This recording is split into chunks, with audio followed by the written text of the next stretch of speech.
नमस्कार, स्वागत है आप सभी का न्यूज़ प्रभात मीडिया में। आज मैं मौजूद हूँ देवरी में और आप जो देख रहे हैं ये महाराष्ट्र का चेक पोस्ट है। यहाँ पर कुछ अवैध वसूली का प्रोग्राम किया जाता है, ऐसा यहाँ पे अनशन पे जो बैठे हैं लोग उनका आरोप है। आइए जानते हैं क्या है पूरा मामला।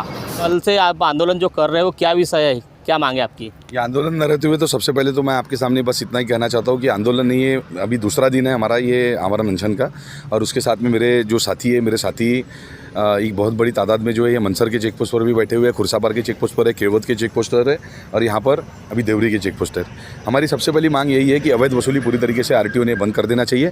आरटीओ ने जो उनके जो गुंडे हैं, उनके पाले हुए जो गुंडे हैं, पाले हुए गुंडे को अपने से दूर भगा देना चाहिए। लीगली अगर देखा जाए तो आरटीओ के अंदर में सिर्फ 4 लोगों को अनुमति दी गई है। 4 लोगों को अगर उनका जो भी बॉयलेज होगा, वो बॉयलेज में ये लिखा गया है कि 4 लोगों के ऊपर में आरटीओ के कोई भी चेक पोस्ट पे कोई अधिकारी वहाँ पर रहना चाहिए नहीं।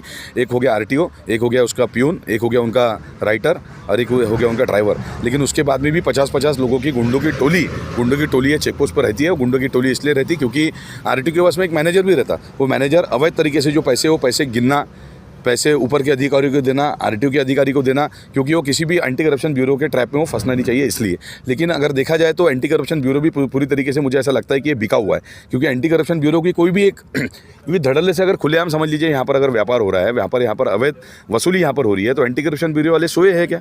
तो अवैध वसूली पूरी तरीके से बंद होना चाहिए। भ्रष्ट अधिकारी यहाँ के गोंदिया जो ठाकरे हैं, नागपुर के जो खरमाटे हैं, जो बड़ी ट्रांसफ़र करती है पूरे महाराष्ट्र के अंदर में, जो है परिवहन मंत्री जी के एकदम खास है, जिनके ऊपर ईडी की जांच लगी हुई है। भुयार जैसी जो अधिकारी है, उसके बाद आनंद मोड़ जैसी अधिकारी है। ऐसे जो भ्रष्ट अधिकारी है, रणबीड़कर जैसी जो भ्रष्ट अधिकारी है, ऐसे भ्रष्ट अधिकारियों को तुरंत में निलंबित किया जाए और होने वाली अवैध वसूली जो है ये रोकी जाए। इसलिए यहाँ पर दूसरा हमारा आमरण अनशन का यह दिवस। सैल्यूट करते हैं हम नागपुर में जो राजमाने जो डीसीपी जोन नंबर 3 में, उन्हीं के तरीके के पुलिस अधिकारी जो है यहाँ पर पहले डीवाईएसपी भी थे ये देवरी के क्षेत्र में। वो देवरी के क्षेत्र में आरटीओ अधिकारी आनंद मोड़ को उन्होंने मारा भी था, ऐसे लोग बता रहे, क्योंकि वो नॉन ड्रेस थे। मारने के बाद में उन्होंने कहा मैं आरटीओ का अधिकारी हूँ, तो उन्होंने कहा आप तो नॉन ड्रेस पे थे, मुझे थोड़ी मालूम था, मार दिया मैंने। ये किसका कहना है? गजानन राजमाने जी का।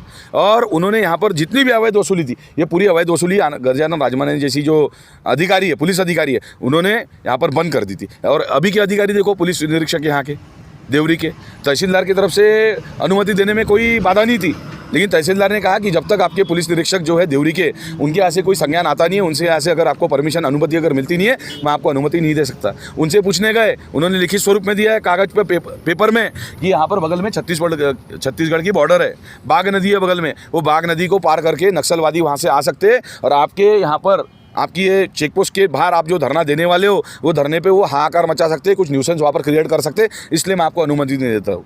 आपने वहाँ पर 353 धारा आपके ऊपर में दाखिल था मनसर चेक पोस्ट पर, वो आधार रखते हुए उन्होंने मुझे अनुमति दी। अनुमति क्यों नहीं दी? हम लोग तो उनके प्रीमाइसेस में नहीं बैठे हैं, हम यहाँ पर बैठे हुए। यहाँ पर बैठने के बाद में आने के बाद में आपके ऊपर में 10 से लेकर तो 6 बजे का समय है। 6 बजे के बाद में आप उठ जाओ, भैया आमरण अनशन पे बैठे, मजाकबाजी थोड़ी कर रहे, घर में जाके अनशन करने वाले हैं क्या? तो उनको ये कहना था कि मैं आपको यहाँ पर अगर आप अनशन पे बैठे हो तो मैं आपको यहाँ से उठा दूंगा।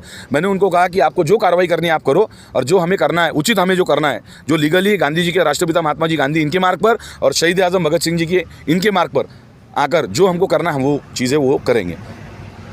अनशन जब तक ये अवैध वसूली पूर्ण रूप से ये बंद होती नहीं, सरकार जो है, सरकार परिवहन मंत्रालय के अंतर्गत या फिर डिविजनल कमिश्नर कहिए, कलेक्टर कहिए, कुछ न कुछ नई चीज़ें लाकर ये सब अवैध वसूली जब तक रुकेगी नहीं और ये भ्रष्ट अधिकारी को जब तक निलंबित करेंगे नहीं, तब तक इसी प्रकार से हमारा आंदोलन, धरना, अनशन मेरा यह जारी रहेगा। और 2 जून तक मैं यहाँ पर बैठा हूँ। 2 जून के बाद में हमारी छत्तीसगढ़ की टीम है, हर्षद रण सिंह जी के नेतृत्व में, नवापुरा की टीम हमारी नीलेश शिंदे जी के नेतृत्व में, भालदारपुरा की टीम हमारी इरफान काजी जी के नेतृत्व में, हमारे शहर अध्यक्ष तौसीफ खान कहिए, नयन तरवड़कर हमारा मध्य नागपुर का विधानसभा कहिए, सोनू बैरागी हमारा भंडारा विधानसभा जिला का उपाध्यक्ष है, आकाश ठोकर हमारा अध्यक्ष है, यहाँ का राजकुमार बागड़े जो है गोंदिया का अध्यक्ष, वो हमारा अध्यक्ष है।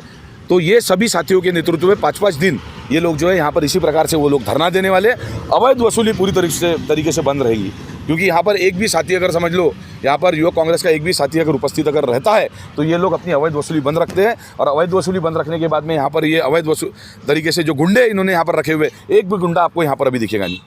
ड्राइवर लोगों का कहना है, कल बेचारा पश्चिम बंगाल का ड्राइवर था, वो ड्राइवर को उसने खुद रोका, धन्यवाद मान रहा था कि आपका बहुत बहुत धन्यवाद, आप लोग यहाँ पर थे, लेकिन उसके बावजूद भी उसका ये कहना था कि आप लोग वो गेट पे थे, भैया ये गेट पर कृपया करके आओ। वो ड्राइवर ने हमको यहाँ पर बुलाया, यहाँ पर बुलाने के बाद में उसका ये कहना था कि पीआई देवरी के पीआई अंदर उपस्थित थे और वो पीआई के सामने में 700 रुपये की अवैध वसूली उन्होंने मुझसे वसूल की। किसने? गुंडे ने। छोटी सी खिड़की है, एक खिड़की योजना है क्या सरकार की? छोटी सी खिड़की है, पलट के जाना पड़ता उधर, नीचे में हाथ डाल के पैसे उनको देना पड़ता, चेहरा सामने वाले का दिखता नहीं, कौन वर्दी पे है कौन वर्दी पे नहीं है, चेहरा तक नहीं दिखाते अवैध वसूली करने वाले। और अंदर अगर समझ लो अंदर अनुमति क्यों नहीं दे रही पुलिस? तहसीलदार देने के लिए यहाँ पर तैयार था, पुलिस वाले क्यों नहीं देने के लिए तैयार? यानी कहीं ना कहीं पर किसी न किसी की यहाँ पर उनके साथ में साठगांठ होगी।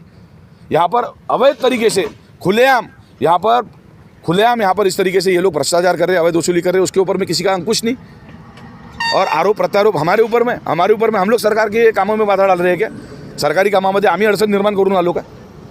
हम लोगों को 353 धारा दाखिल करने के बाद में हम लोगों ने एंटीसेप्टर बेल नहीं ली। हम कोई चोर नहीं है, डकैत नहीं है, 307 302 की हमारे ऊपर में कलम नहीं है, हाफ मर्डर और मर्डर किसी का हमने किया नहीं है। एंटीसेप्टर बेल वकील लोगों ने कहा कि एंटीसेप्टर बेल बंटी ले ले, बोला नहीं।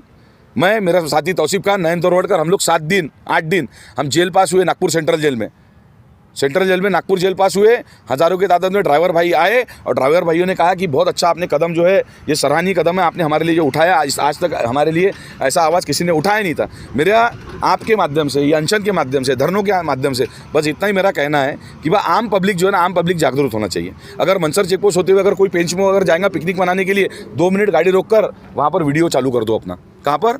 यहाँ पर, कि गुंडे है कि नहीं है देखो।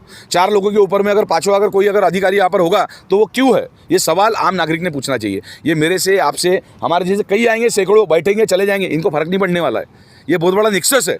लेकिन जब तक आम पब्लिक जो है, आम पब्लिक जागरूक नहीं होंगी, आम पब्लिक 99% पब्लिक को मालूम ही नहीं, सिर्फ 1% आप जैसे, मेरे जैसे और कुछ जो अधिकारी होंगे उनके जैसे और ड्राइवर भाइयों को, सिर्फ इन लोगों को मालूम है कि तरह चेक पोस्ट पर अवैध वसूली करने का मामला बता रहे हैं और ये अनशन पर बैठे हैं। इनका यह कहना है कि जब तक ये अवैध वसूली रुकेंगी नहीं तब तक अनशन से हम लोग पीछे नहीं हटेंगे, क्योंकि ड्राइवर का और कुछ व्यापारी का बहुत सारा नुकसान हो रहा है। इस तरह खबर देखने के लिए न्यूज़ प्रभात मीडिया को सब्सक्राइब करें, लाइक करें, शेयर करें और बेल आइकन प्रेस करें। खबर देने के लिए संपर्क करें। न्यूज़ प्रभात से मैं लीलारे गोंदिया।